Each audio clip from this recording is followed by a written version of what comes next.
Welcome to Camera Ready and Abel, the podcast that explores the intersection of media change and personal growth. I'm your host, Barbara Varna Abel, and my calling is to help you tap into your superpowers to thrive on camera and in life, and to make an impact on the world. This episode is brought to you by the word industrious, which means diligent and hardworking, but also implies a habitual devotion to the work, which in the Camera Ready and Abel universe is one of the keys to success. Here to discuss is TV host, narrator, and media personality Matthew Hoffman, who for 3 seasons and 125 broadcast episodes was the beloved fan favorite, adored by critics too, the official voice narrator and co-writer of Love Island USA on CBS and Netflix. And Matthew is also a special correspondent for Extra, is the host of Sit Down with the Stars for Regal Cinemas, and his distinctive voice can be heard as the co-creator, producer, and host of Previously On, the official Love Island USA podcast, and Love Notes, a live weekly radio show for Amazon AMP. And Matthew is an investor in theatrical productions such as the national tour of Magic Mike Live and the Broadway productions of Life of Pi, Merrily We Roll Along with Daniel Radcliffe, and Prima Facie, starring Jodie Comer, to name just a few. What don't you do, Matthew Hoffman? Is the show over? Do we have any time? I feel so bad you had to read all of that. Are you kidding? I'm so impressed because I've known you forever, and this is why I'm so excited to have you here. So first of all, officially welcome to the podcast. Thank you. I am, so, as I've told you in every email correspondence that we have, I am so flattered to be here. All of your listeners know this, but for me, like you are just such a positive, legendary fixture in this business. And I remember, I was telling you a bit off camera, like I remember the first time I met with you at your office in Brooklyn, like literally over a decade ago. And I was like, I've made it. I met Barbara. And I have to say, for everyone listening, your bangs are just as good in person now virtually as they are in every photo. So good for you. Okay. Well, first of all, you've made my day because the bangs set the tone for everything, right? If it's a good bang day, it's a good day.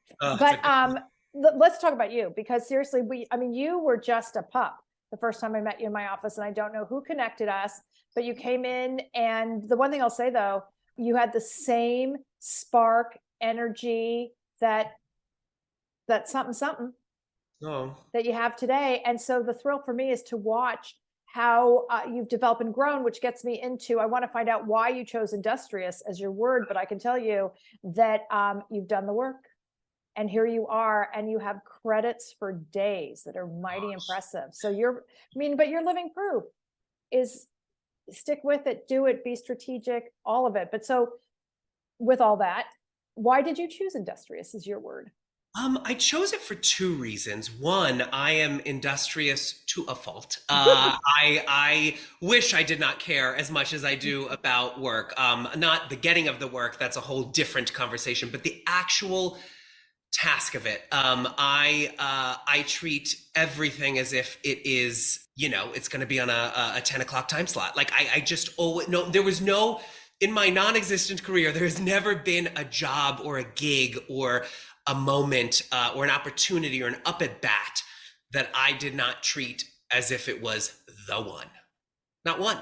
I think that's really important because I think a lot of people, the other reason why I chose it is a lot of people, I think they get a gig and like they're smooth sailing. No. You have to work even harder once you get the gig. Than if it's been handed to you, or if you won it in an audition, or if you were put in touch by a friend of a friend of a friend. You have to, there's always someone in the wings, but also too, it's like there's pride of work. I have so much pride in the work that I do. And Love Island specifically, not one line of that show did not go to air that I did not approve vocally, or did not cut a breath out of, or not say, hey, I want to do that again because my tea was weird, so every single thing that I put out there comes from an industrious background, which I wish I didn't have to work that hard. I have friends who just wing it and they're amazing. And I am so always envious of that quality.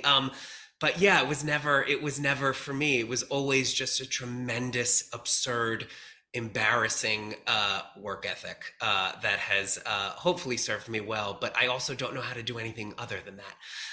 And the flip side of Industrious too for me is I have tried to make and assemble a measly cake or tart out of the crumbs that I have picked up since the days that we've met, right? So it's like no job has ever been too small for me. And I've always turned that job into something else or used that job to get me somewhere else that I wanted to be. So I always just treated every opportunity or up at bat as the next thing, or do that thing really well and let it speak for itself.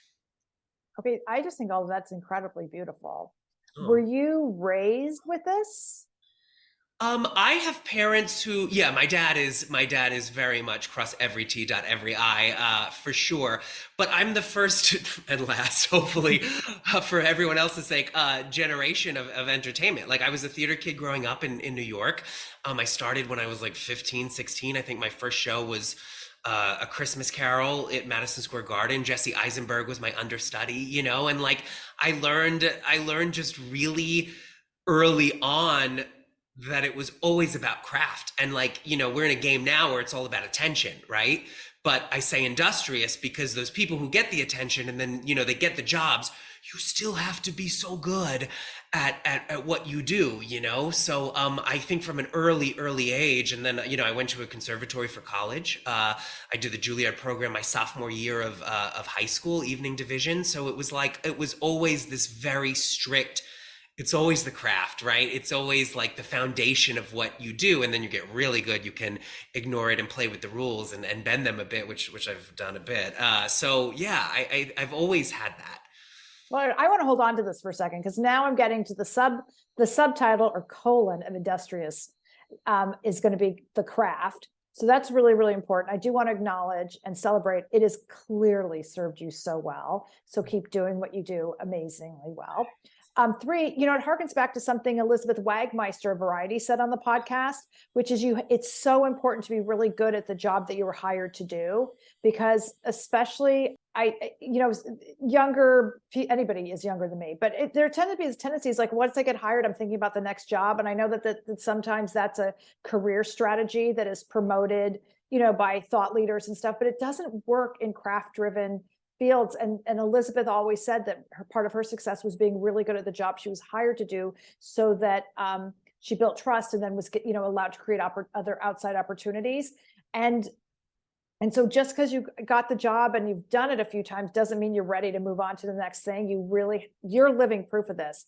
I love, love, love. So now I want to take a second to acknowledge something that I didn't list in your credits, but am going to put in the show notes, is talk about the show you created with senior citizens in West Hollywood years ago, because that is an example of how you bring your best to everything you do and so much integrity. And before I forget, I was thinking, to me, it's part of the key to success for Will Ferrell and Ben Stiller, because no matter how small or how silly, whatever, they bring so much commitment to every single character, every show, every sketch, every late night show appearance. And I feel like that's exactly what you're doing and what you were talking about. God, that's sweet. As far as Tuesdays with Matthew goes, that changed my life on every level, as a human being. I was volunteering, I think for, I want to say 8 years. I would go to a senior center and we would recreate famous scenes from famous movies with the seniors starring as the leads. And I went every single week. At 1 o'clock, it was my favorite thing to do. As I got busier, work-wise, I would, have to miss a couple, but I always went back, even post Love Island. I always think about it. It is my favorite thing to do. And, can you explain what it is a little bit more? So Sorry. I volunteer in a senior center with seniors. My seniors, as I call them, SCENEIORS, because they put on famous scenes from famous movies. And I've done that for about 8 years, every single week. And then around the 8th year, 7-year itch, I got a little bored, and I was like, what if we made our movies? Because we were just reading them, and I was like, what if I surprised them and surprised the seniors with a green screen and costumes and wigs? And the Wizard of Oz movie that we've been reading for the last 8 years, think about that, that's almost 40 times a year, every single class I did. we would do that. And I was like, what if I did that? That would be amazing. They'd get such a kick out of it. Like, oh, it would be so great. And then something interesting happened. So I was doing those. We were putting on the movies. It was so much fun. And then I got caught up as a triple Leo, um, triple Leo, aspiring host, like all this stuff. I got caught up in like how fun the movies could be. Like, oh my God, we do Terminator, we do, Titanic, we do all of this stuff and how funny they would be and how funny I would be doing them. And then as we were filming them, I was editing one of the movies months after we had done it, and it was Braveheart. And one of my dear friends, who I literally just spoke to 2 days ago, his name is Nick. He's like 94 years old. I've known him for over a decade. He was talking to my camera guy, and I always have my camera guy interview the seniors after and say, did you have fun today? Because they're not going to lie to me. So like they may not lie to, if they're not having fun, I want to know about it, right? So my camera guy interviewed him, like, what was it like today to do a movie? And he was in his full Braveheart, garb that I had gotten from, the Party City, and all of this stuff. And he looks into the camera, and I've known this man for almost a decade at this point, and he's like, I forgot all of my pain today. And I had known him forever. I see him every single week. I talk to him on Christmas. I mean, these are my guys. And I had no idea that he had pain. And I certainly as a human, had no idea that this clown show that I was doing could relieve that, or I hadn't thought of it as that level. It was pure entertainment in the moment. And I was like, oh, and then after it's entertainment too, because people get to watch the films.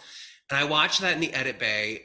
And by bay, I mean the apartment in which I was hiring this guy for like $20 to please make my movies because I had no money. And I literally heard that and I just started crying. And I was like, wow, that's wild. And it's stuff that and like I knew if you asked me then, I would say, yeah, this is of course. But I didn't know it on that deep of a level. And it was such a seminal moment because I was like, well, if I can do this for Nick, who I've known forever, well, that's one person. What if I did it for 2 people or 3 people or 4 people or 5 people? And then I basically like got over myself a bit and realized that what I was doing, which I had always known, but just a nice refresher every sense, when you're on the path, the real reason I was doing it was to bring joy to all of these people. And it wasn't about how perfect the movie could be. And if I get 3 likes on Facebook or 20, it was like, I was like, oh my God, like this is so much greater than anything I could ever dream it to be. And then from that day on, I then started doing senior road trips where I would take my program on the road and I called up like all these like, senior facility owners who are heirs to real estate fortunes. And I said, hey, I do this thing. It's gotten a little press. Read about it. I'd love to do it at yours. Whatever you pay me, my fee. And at the time they were like $10,000 to go there to do the thing I would charge. They would pay for the hotel for me and my camera guy to stay over. And they would pay for my editor and like the extra costumes if I needed new ones, but then the rest of that would go 100% to Meals on Wheels. And I'm so proud to say that we've thousands of meals have been given out as a result of everything that Tuesdays with Matthew did. And it just changed my life and it woke me up as a person. And it is just amazing. And I it's funny, we were on the cover, me and my seniors were on the cover of the New York Times Sunday Style section the weekend of Christmas a couple years back. And it was tough for me a bit. It was as a personality, you're in the media, you would kill for the front page, like, oh my God, are you kidding me? And I felt so uncomfortable about it. And I remember reading it and calling every single one of my seniors being like, you are on the cover of the New York Times. And they lost it. They couldn't get over it. And it was so amazing. And I got back to the senior center after Christmas break, because that was like Christmas weekend. And the woman who runs the front desk, she's like, Matthew, you have all of these calls. I was like, what? And, a week had gone by since the Times and, whatever. And there were calls from Academy Award winning screenwriters to presidents of studios literally, and some names that I could drop, which I will not, but like would blow your mind. And I met with all of them, and they wanted to do TV shows, they wanted to do movies, they wanted to do. I had a Tony Award winning composer who was relentless for a very long time, wanted to make it into a musical, and I turned them all down, and it was the easiest no of my life across the board. And I'll tell you off, but just people that you just wouldn't believe. Like, I've waited my whole career for these people to even know I exist, and they wanted to do all of this stuff with Tuesdays, and I turned them all down because at that point I had really, really known why I do it, who I'm doing it for, and it's enough. It was always enough, and it didn't ever need to be, when you give, if you're working in a soup kitchen or you buy somebody a coffee, whatever that is, it really taught me that I do not need an expectation on my giving. And it's wonderful to have the president of X studio, which, let's be very clear, top 3. I'm not talking about like Tammy in Burbank wants to put on a show. I am talking about like, oh my God, changed my life. And I just was like, once I do that, it's no longer what it is, and what it should be. Then it's work. And then what? I'm going to go to I'm going to volunteer with a camera crew and makeup and hair and contracts and leave. No, that's not what it's about. And I had to go through that, a period where I found out what it was for, and I wouldn't trade it for the world. And it literally changed my life, as on a human level, So whenever anyone's like, oh, you do this thing, and I've turned down interviews with the Today Show, I've turned down like just crazy stuff that I just don't need that on it. If it helps people, awesome. And look, I've done CBS interviews for CBS this morning and all of that stuff, and that's lovely because it brings awareness, but I don't need to parade what I do in my personal life, as currency. So it taught me all about that, and it taught me about just giving. And my guys, I've known them for decades. My oldest is 97, my youngest I think was 76, and they came every single week to see me, and I came every single week to see them, and to spread the joy that was in that room, in those 4 walls. And it was, everyone asked me, look, I've done a lot of cool professional stuff, but like, that is joy on an entirely, it skates on a different level of purpose, and I would never taint that or touch that with anything entertainment related, because as we know, the swamp we swim in is interesting. So it changed me as a human, and I love it dearly. And I have some cool stuff in the work on the philanthropic side that is a big goal for me that hopefully in the next year or so will tick off. And the idea that you chose not to commodify it is incredible to me. I love that story. I'm going to wind up listening to this over and over and over again. It was the easiest thing. I mean, look, we all get offers. But it's rare. Right? But it's really rare, and it's a lot of pressure. And it's your life and your career and your bank account and all those things. That is a very powerful choice. So I want to ask you, with that then, because you do, I read your amazing list of credits, which, by the way, partial list of credits, was so you do a bunch of things, but so much happens for you, because then you became a meme even when you started doing Love Island USA. So how do you transition to that? Because I didn't even know that, I work in the host space, right?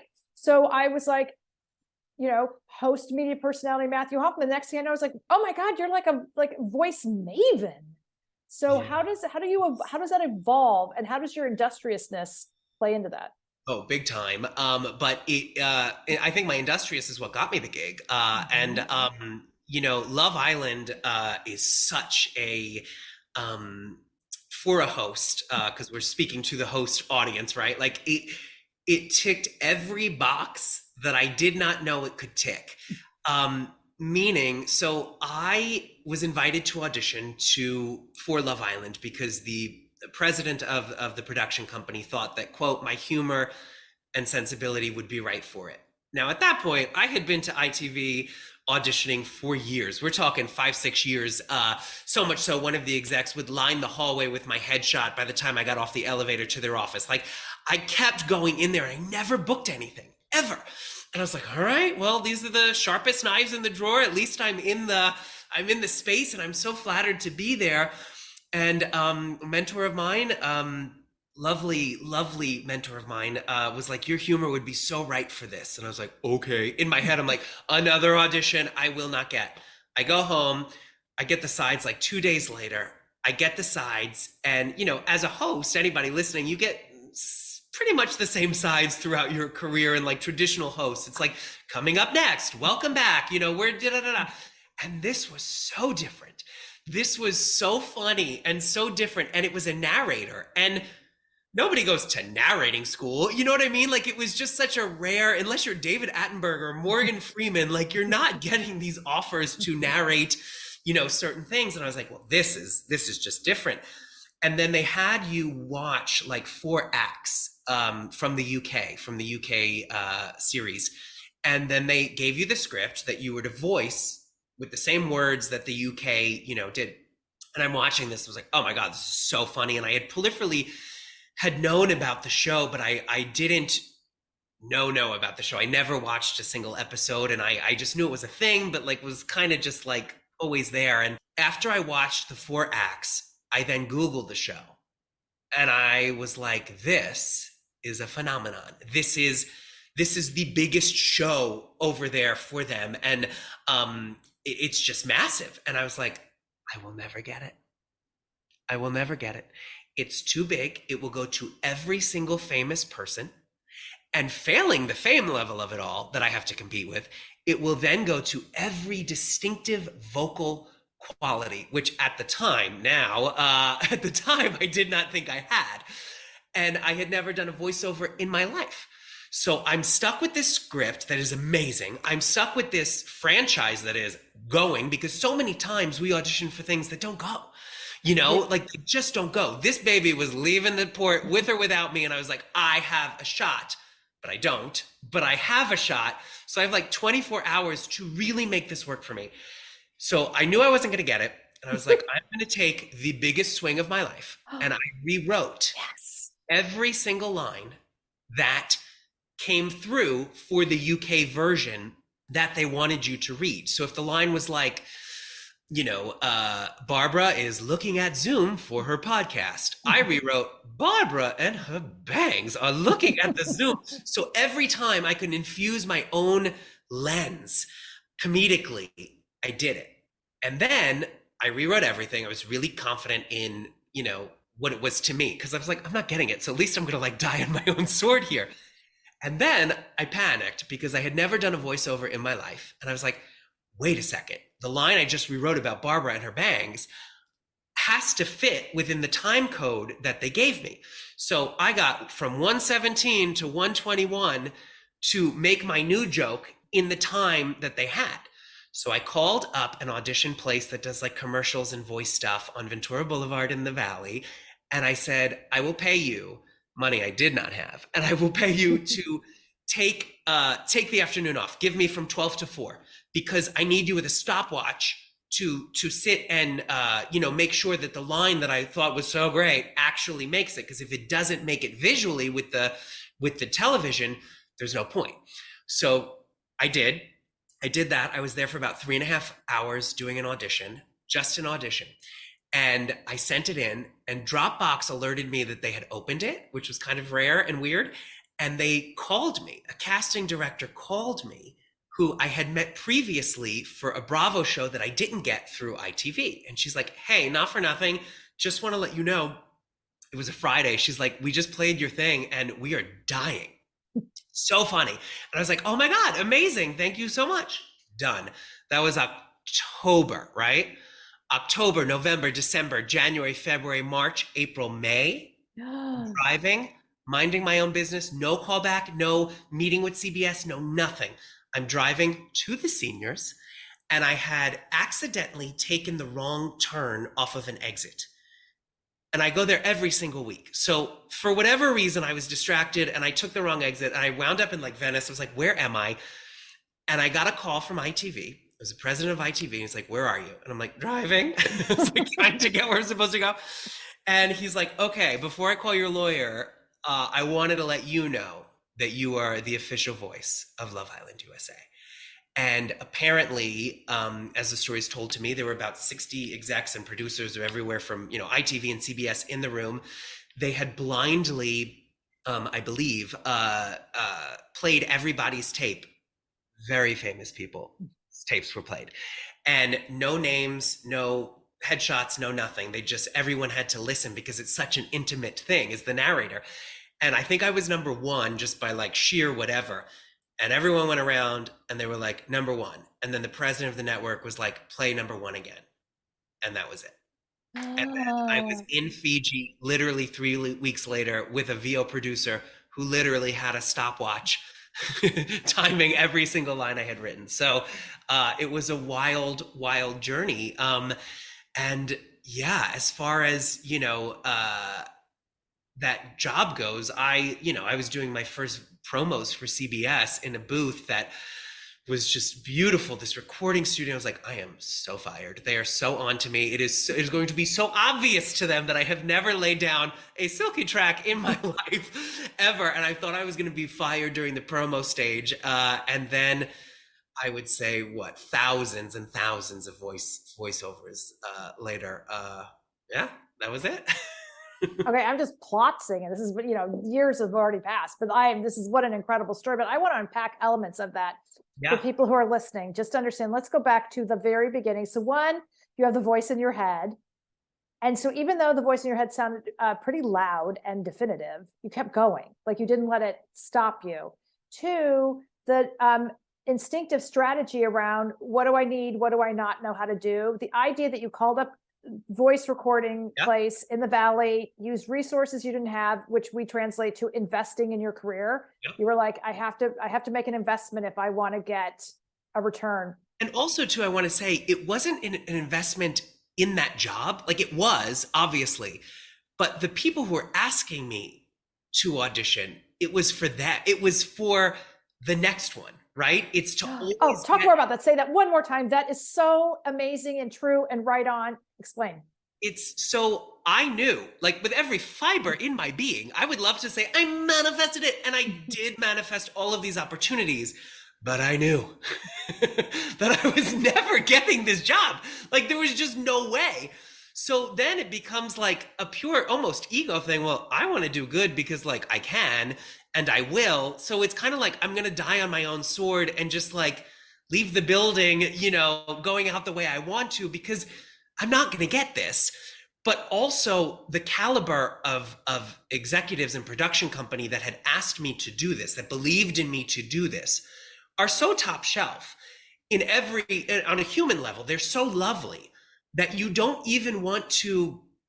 I never wanted to give a 7 when I could give an 11. Right? Like I am just like so in heaven with this whole story, because this is the proof positive is you focused on what you could control. You had already bought into the idea that you weren't getting the job. But right. I would just realize like you have no control over the outcome because there's so many variables to the outcome. I want to say too, sorry, on the control of it all, what I learned recently, not learned, but what was reconfirmed for me that I knew with every fiber in my being, my entire life, in every capacity, but was reconfirmed for me, is the control. And I think that people listening who want to get into the biz or who are in the biz or whatever, it's interesting. Recently, I was confirmed 2 things. Those were, 1, the only control that I believe, like unless you're an Andy Cohen, unless you are, really calling shots, right? That you can make something happen by tomorrow. You're only in as a host and a talent, I believe that you are, and I want to star that asterisk, I believe, this may not be right for everybody, but I am in control of 2 things. 2 things. 1, how the excellence in which I do the work. So the work itself, I'm in control of that. And I am in control of the way I affect the room when I do it. Everything else has nothing to do with me. I was born the way I look. A network may want to go with a woman who's younger or older, whatever. I can't control that. I cannot control that. I can just control the audition. I can control the actual job and how I make people feel when I'm in the room. Am I a good person? Am I nice? Did I say thank you when somebody held a door for me? Like all of that stuff that we all know as humans. But the reason I say that is because it's an amazing, amazing thing to wrap your mind around. You're off the hook for everything else. It has nothing to do with you. It has nothing to do with you other than those two things is for what I have recently been reconfirmed about. So yeah, control is interesting because that's the only thing you have.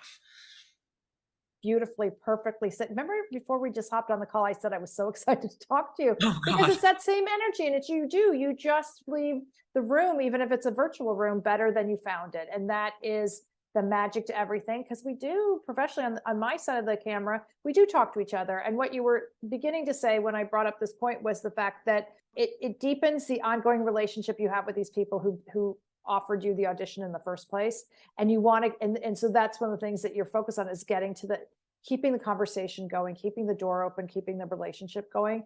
That was beautiful. Okay, here's another thing I'm sure maybe going through people's minds, and it's more common than anyone realizes, the 7 months it took to call you. Do you have any idea what was going on in those 7 months that in terms of the decision-making process? I don't know if anybody ever brought it up to you. The only thing I knew what was going on in those 7 months was a lot of Ben and Jerry's for me. No, I think that from what I've been told, I was going to say between us, but the people are listening.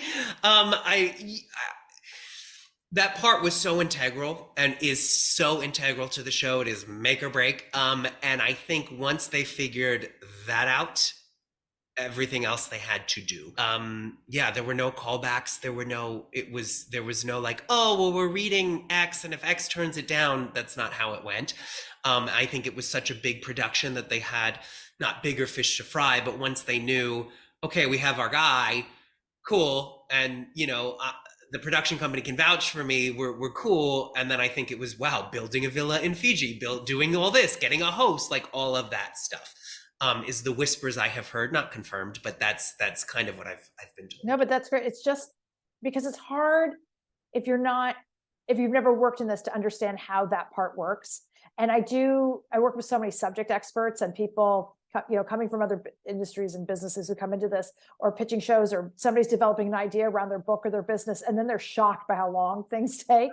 And I'm like, oh, you have no idea. And so I just wanted to validate it, that and there's so much happening creatively behind the scenes on a very high level. And I just thought that was a very great example of learning that. And then also the fact that you went on, because it's all you can do. You can't sit and worry and fester and wonder. You just keep going on with your work, whatever that is, training, building, creating other stuff. Like you have to build a life outside of waiting for that call. Because here's the deal. I have a selfie from that day. Like I have a selfie from the day that I got it. And I always get a little talking about it because I've been in the biz for a minute, right? So I think when everyone starts, you think, I'm going to get the call in the 2 years, the 3 years, the 2 weeks, this. Love Island for me, I think was a 15-year play of being a host. And when I say 15 years, I mean from my very first creation of a reel, right? So that big call that I don't want to put this out there, but I think it's important to be realistic too. I didn't know that call was ever coming, because it wasn't 5 years. We're talking like 15 years of hard, crazy, insane work. And then it came, and the coolest thing ever was that I got to FaceTime my parents in the car, pulled over on the road, and thank them with just tears streaming down my face, because I didn't think that call would come for them either. Like I didn't think I would get the tangible, look, I've had lovely jobs throughout, whatever, but this was a franchise. This was like, it's a thing, right? So the fact that I got to do that was so cool, so in those 15 years, you're doing way past the 10,000 hours, right? But you're also just not resigning, because that doesn't seem active, but you're like, look, and that's what I was saying back in the beginning. It's like I treated every job as if it was Love Island.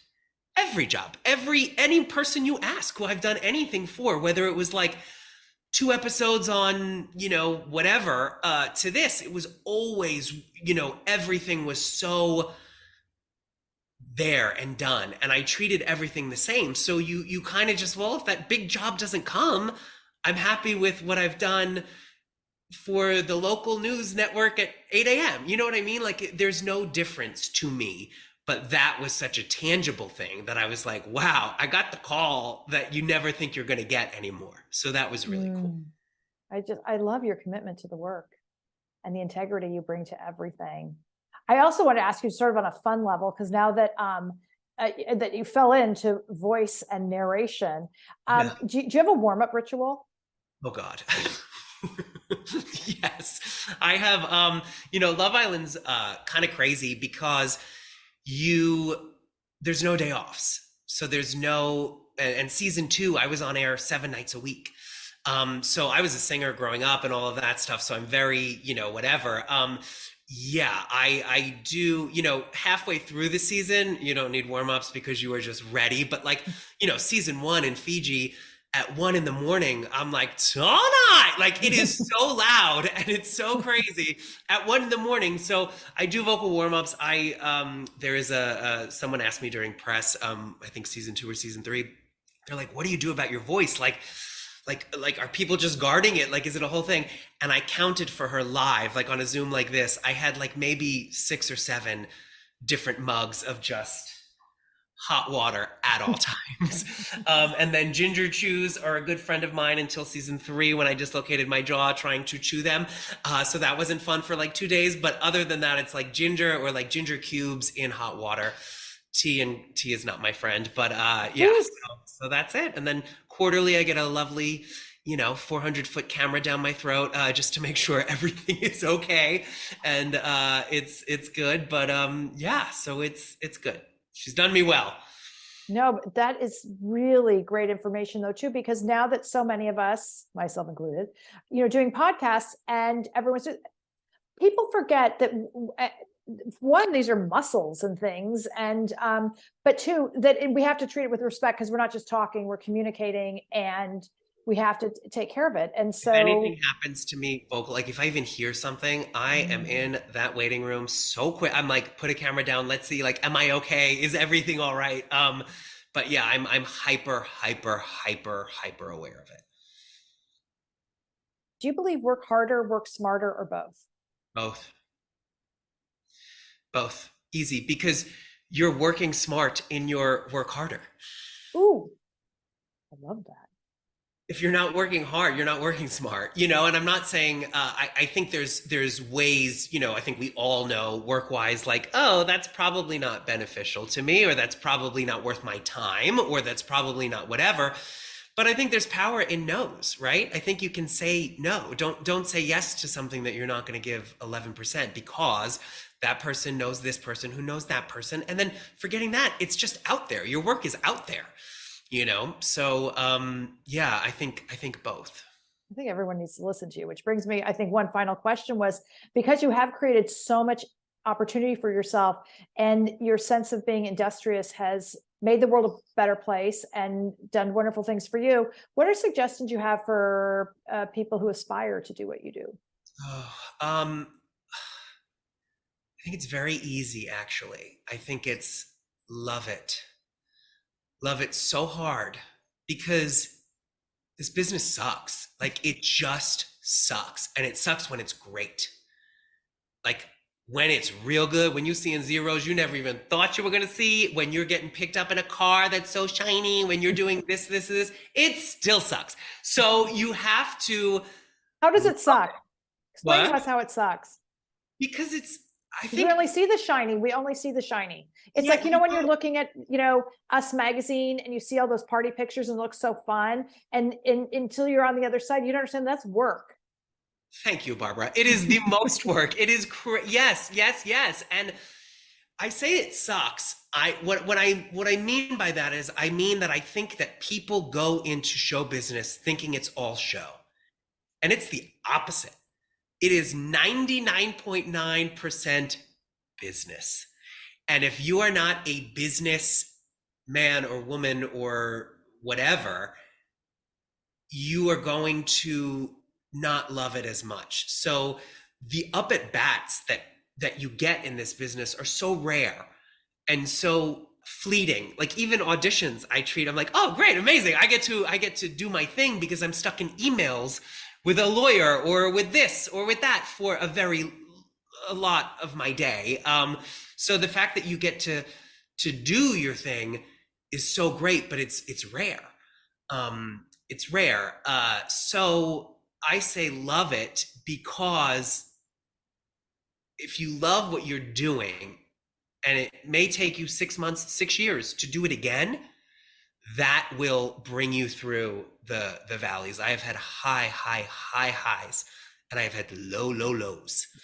And the only thing that has got me through it has been my love and the hope of the next time to do it again.